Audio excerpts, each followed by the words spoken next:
Fala galera, bom dia, boa tarde, boa noite, boa madrugada. Prazer, meu nome é Davi Fernando e vim trazer mais vídeo aqui pro canal. No vídeo de hoje, vamos comentar 2 capítulos do livro Não Tenho Fé Suficiente para Ser Ateu. Certo? Vai ser o capítulo 6 e o capítulo 7. Mas antes de começar, eu peço para vocês deixarem o like, curtir, compartilhar e se inscrever aqui no canal. Sem enrolação, bora começar.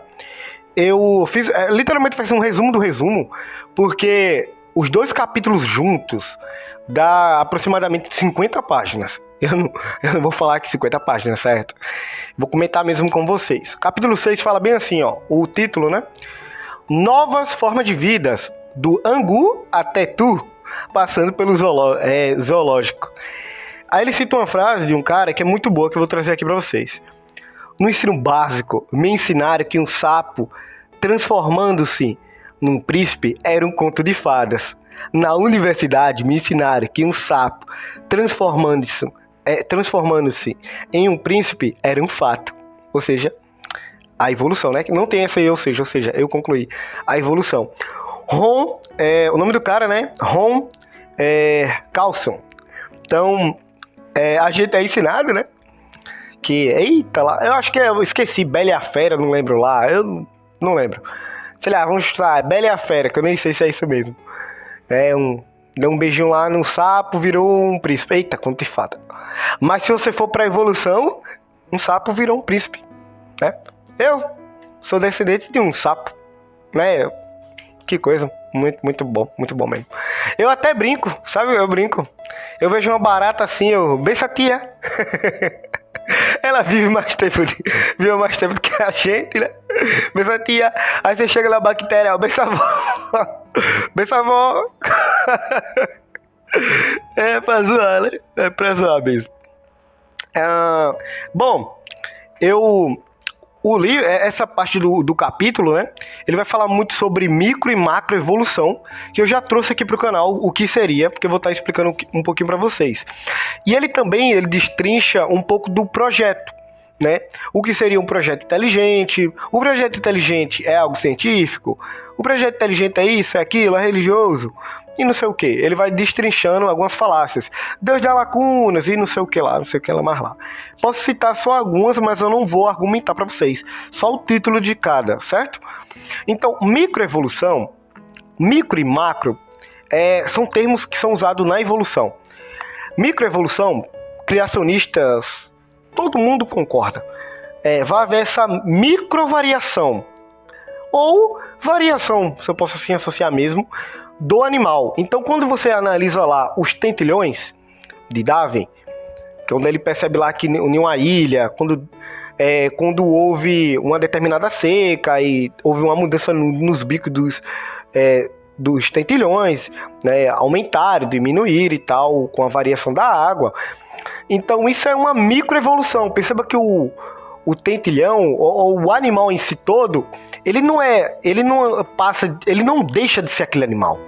Ele só muda alguma pequena coisa. Seria, por exemplo, os cachorros. Se você analisar, ali é uma microevolução, né? Eu tenho cachorros de várias raças. Chihuahua, pastor alemão, um bocado. Várias estruturas, eles têm umas estruturas maiores, né? Alguns, outros menores.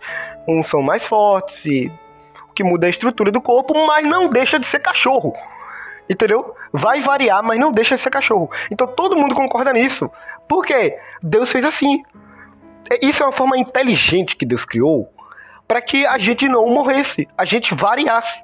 Então, se eu sou branquinho e eu vou no sol, eu vou ter uma condição de pele e tal. Por isso que a condição geralmente é mais amarronzada, né? Todo mundo só tem tons de marrons diferentes. Eu tenho um tom de marrom mais do que outras pessoas. Eu tenho, de certa forma, uma produção maior para o sol. Isso é bom, tá? Isso mostra, de certa forma, uma microevolução. Eu tenho e outras pessoas não têm. Mas não deixa de ser humano, ué. Entendeu? Então todo mundo concorda que tem a microevolução. Mas a macro é diferente, cara. Porque se você for ver lá no livro de Darwin, ele vai falar que urso nadando de boca aberta depois de milhões de anos virou uma baleia. Então essa microevolução, ela está envolvida com alguns limites genéticos. É a genética. É como tivesse um espaço, que ali eu posso variar. Mas é só um limite, eu não passo daquilo. Isso que seria microevolução. O que está havendo um erro grave é que eles pegam, por exemplo, uma bactéria que ela evolui, na verdade ela perde material genético, aí ela evolui, ela sobrevive mais, ela cria essa capacidade de sobreviver a antibióticos. Já era, tá aprovado a microevolução, a macro não. O que eles estão fazendo então? Eles estão pegando situações que você prova a micro, que é evidente, é lógico, isso é algo visível, é algo real. Então, se a micro é verdade, então a macro é. Aí você tem um salto muito grande, cara. Um salto enorme. Uma coisa é um animal variar entre si mesmo, cor, tamanho, e não deixa de ser animal. É um cachorro, por exemplo. Outra coisa é um animal terrestre virar um animal aéreo, cara.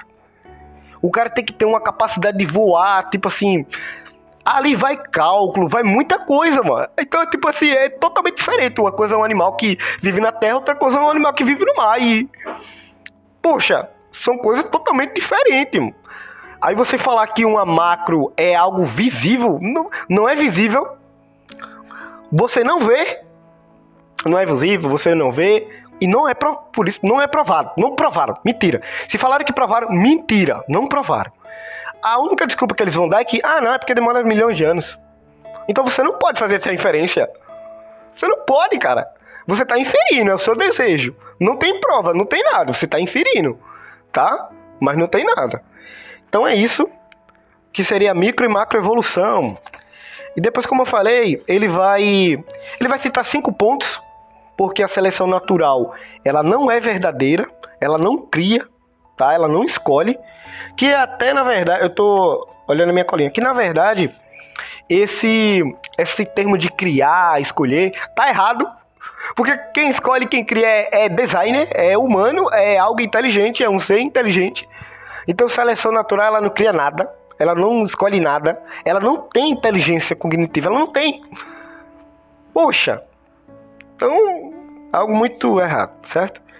Aí ele fala de 5 pontos que eu não vou citar aqui, que seria limites genéticos, mudança cíclica, aí ele fala dos tentilhões, complexidade redutível, eu já falei aqui para vocês, não viabilidade das formas transicionais, né? Posso dizer fósseis transicionais, que você não consegue achar, e isolamento molecular.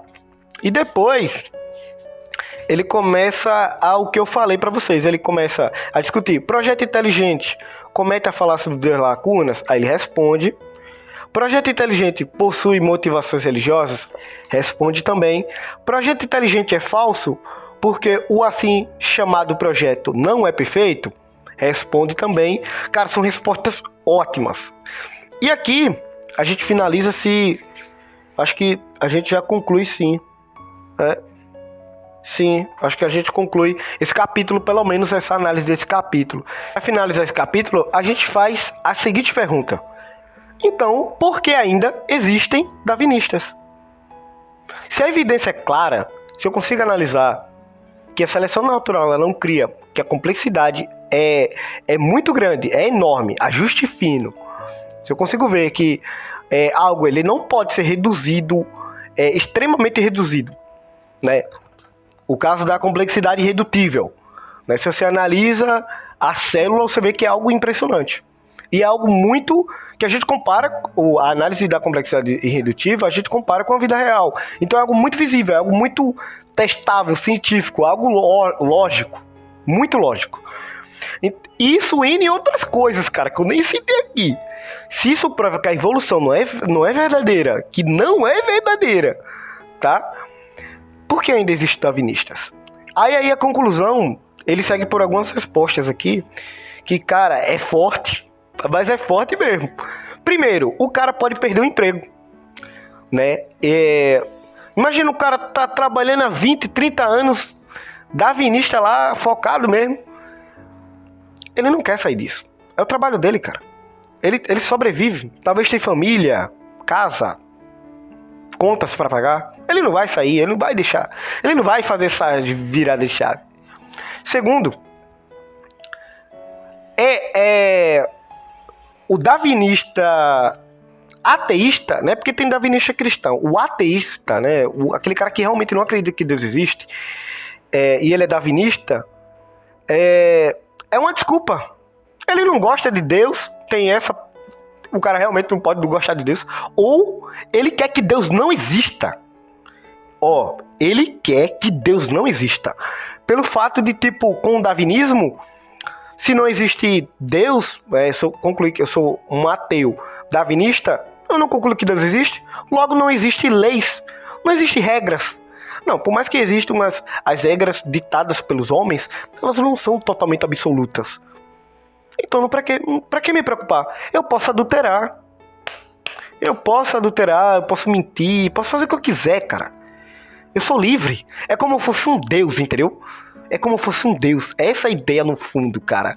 A gente quer ser um Deus. A gente quer ser um maior do que Deus. É o que a gente quer. No fundo, a natureza humana, ela quer ser maior do que Deus.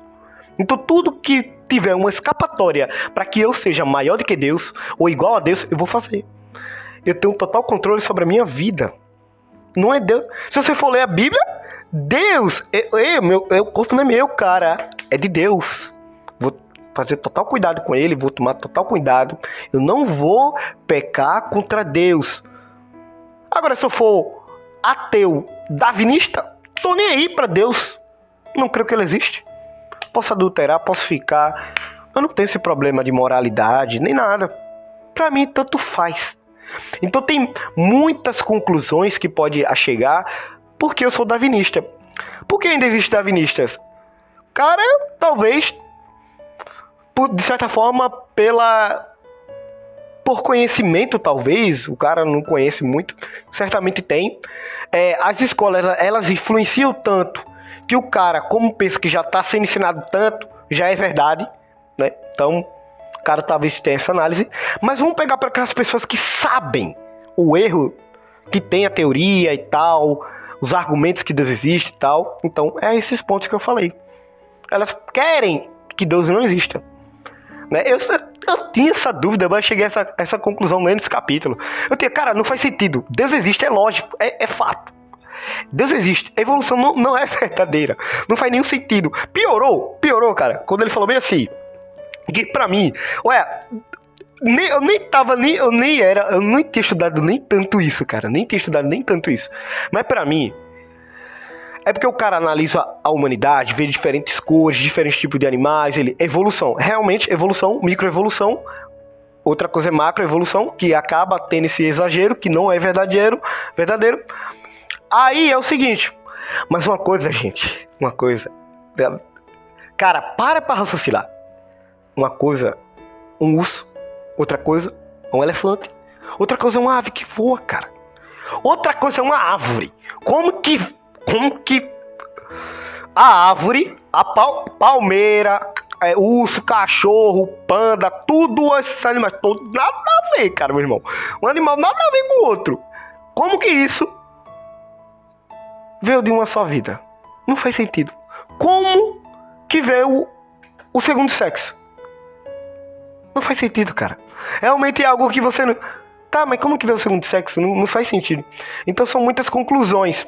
Aí, o que eles vão falar? Pera, o DNA é parecido, né? Olha aqui, ó, 90% e não sei o que. Isso não necessariamente indica que a gente é ancestral de uma pessoa, tá? A aparência engana. E eu já falei isso pra você. Tem um vídeo aí, aparência versus verdade. Será que não seria um criador comum e não um ancestral comum? Pense bem, tá? Então bora pro capítulo 7. Bora lá? Capítulo 7, pessoal. Madre Teresa versus Hitler, tá? Ele fala bem assim, uma frase da Declaração de Independência dos Estados Unidos da América. Consideramos que essas verdades são autoevidentes, que todos os humanos foram criados iguais, que receberam de seu Criador certos direitos inalienáveis, dentre os quais a vida, a liberdade e a busca pela felicidade. Basicamente, nesse capítulo, ele vai tratar sobre moralidade, tá? Tô só escolhendo aqui o capítulo. Sobre moralidade, né? Realmente certo e errado. Se Deus não existe, então não existe certo ou errado. Porque eu preciso saber o que é certo para dizer o que é errado. Mesma coisa, eu preciso saber o que é belo para dizer o que é feio. Eu preciso saber o que é esteticamente bonito para saber o que é esteticamente feio. Que foi basicamente o que eu falei do belo e do feio. Então, a gente tem que ter algo para comparar. E quando a gente analisa a nossa situação, a gente percebe que a gente conclui que, por exemplo, roubar é ruim, assassinar é ruim. Como que você chega a essa conclusão? Mas de onde vem isso? Já parou para pensar? Ah, mas foram os humanos que criaram. Sei lá, se juntaram, criaram essas leis e tal para o bem. Tá, mas de onde vem esse intuito de querer não mentir pro próximo? Não assassinar o próximo? Não adulterar com o próximo? De onde vem isso? Certo? Cara, o que ele traz no livro é algo muito interessante, é que já está incluído na gente, já está dentro da gente. E a gente não percebe. Então, quando a gente para qual é o significado da vida? Para mim, o significado da vida é viver para Deus. E vivendo para Deus, eu consigo ajudar o próximo, eu consigo viver comigo mesmo, eu consigo viver com o próximo e em outras coisas, praticar o bem. O cara pode falar bem assim, eu sou ateu, eu não acredito que há significado para a vida. Cada um cria o seu significado, certo? E eu criei o meu significado é ajudar o próximo. Tá, mas de onde veio essa ideia de ajudar o próximo? De onde veio, cara? Como é que você sabe que isso é o certo? E se não existe verdade absoluta e a moralidade não existe, e a gente cria o significado, então o certo pra mim poderia ser matar. E por que não? E por que não? E por que eu não mentir é errado? Por quê? Por quê? Então são análises, são coisas que se você analisar, e ele trata muito bem nisso, nessa parte de moralidade, o capítulo 7 é só sobre moralidade. Ele sai refutando uma coisa ou outra, argumentando. Muito bom, muita coisa ele trata. E, cara, a moralidade é algo fundamental, é um argumento para a existência de Deus. Não tem jeito, cara. Mas não tem jeito mesmo. Se você é darwinista, você vai ter sérios problemas. Darwinista é ateu, no caso, né? Aí ele cita o caso de Hitler. Eu não posso, sendo ateu darwinista, falar que Hitler foi algo ruim. Por quê? Porque eu não sei o que é certo e eu não sei o que é errado. Porque Deus não existe. Você entendeu? Eu não posso. Se alguém ajuda 100 pessoas pobres, eu não posso afirmar que essa pessoa fez o certo. Eu não sei o que é errado. Entendeu? Não tenho algo pra comparar. Realmente eu não tenho. Ah, mas cada um cria o seu certo. Pera. Uma coisa é opinião, outra coisa é uma verdade absoluta que tá lá. A verdade é, eu não posso mentir. Por quê? Porque eu sei que mentindo prejudica o próximo. Tá, mas de onde veio isso? Intrínseco na mente, cara. A gente foi criado à imagem e semelhança de Deus. A gente tá em consciência. É o que a gente chamaria de consciência. Certo? Então, na página 198, ele cita duas frases. Na conclusão e no resumo. Ele fala, se Deus não existe, então Hitler, o que Hitler fez foi simplesmente uma questão de opinião. Pra mim pode ser certo, você pode ser errado e se vire. Ah, mas você tá errado, Davi, nessa conclusão. Quem disse que eu tô errado? Deus não existe. Eu acho que eu quiser, não é isso? Eu não dou o meu próprio significado pra vida? Quem sabe o significado da vida do Hitler foi matar os judeus. E ele não está errado. Na ideia ateia darwinista. Por que darwinista? Porque Hitler, para matar os judeus, ele tem a noção que os judeus eram inferiores. Era uma raça inferior. E se ele eliminar as raças inferiores, só vai ter raça superior. Então, quando for propagar, reproduzir, só vai ter reprodução de raças superiores. A galera aceitou. Fazer o quê? A galera aceitou essa ideia. Darwinismo, cara, é racista, é literalmente homicida e um bocado de palavras, cara. O darwinismo não tem jeito mesmo. E a outra frase é: se pelo menos uma coisa estiver errada no aspecto moral, tal como é errado torturar bebês, ou é errado jogar aviões intencionalmente sobre prédios com pessoas inocentes dentro deles, então Deus existe. Certo? E outra coisa, vamos citar mais uma frase que foi uma das conclusões que ele trouxe, e a gente finaliza, uma das frases que ele trouxe esta lei moral deve ter uma fonte mais elevada que nós mesmos, porque ela é a prescrição que está no coração de todas as pessoas. Uma vez que as prescrições sempre possuem um autor, elas não surgem do nada. O autor da lei, Deus, deve existir. Outra coisa também que ele traz, que seria essa ideia da moralidade, né? As premissas, que eu vou trazer aqui para vocês, que ele traz, eu acho que é bem no inicinho que eu vou trazer. Muito bom, tá aqui. E a gente finaliza, tá? Finaliza. Que eu posso chamar de lei da moralidade, né? Argumento moralista, ou argumento da moralidade, beleza? A primeira premissa é que toda lei possui um criador da lei. Fato visível. Você percebe isso no dia a dia mesmo. Eu posso criar uma lei. Talvez ela não vai ser promulgada, né? Mas eu consigo criar uma lei, certo? Uma lei demanda algo inteligente, demanda inteligência, demanda cognição. A segunda talvez seja algo mais complicado, mas ele chega com muitos argumentos e a gente conclui que é verdade também. A segunda premissa seria que existe uma lei moral. Você teria que chegar a essa conclusão. Analisa os fatos, analisa cada argumento, analisa cada situação e chega à conclusão que existe realmente uma lei moral. E a terceira vai ser a conclusão inevitável. Portanto, existe um criador da lei moral, que seria o Deus bíblico, tá? Existe um Deus. Então, eu não tenho fé suficiente para ser ateu. Eu não tenho fé suficiente para ser darwinista. Eu não tenho fé suficiente para crer na seleção natural. Eu não tenho fé suficiente para dizer que Deus não existe e que não existe lei moral. Então, espero que tenham gostado desse vídeo. Curta, compartilhe, comente, já deixa logo se eu gostei. Até o próximo vídeo, galera. Valeu!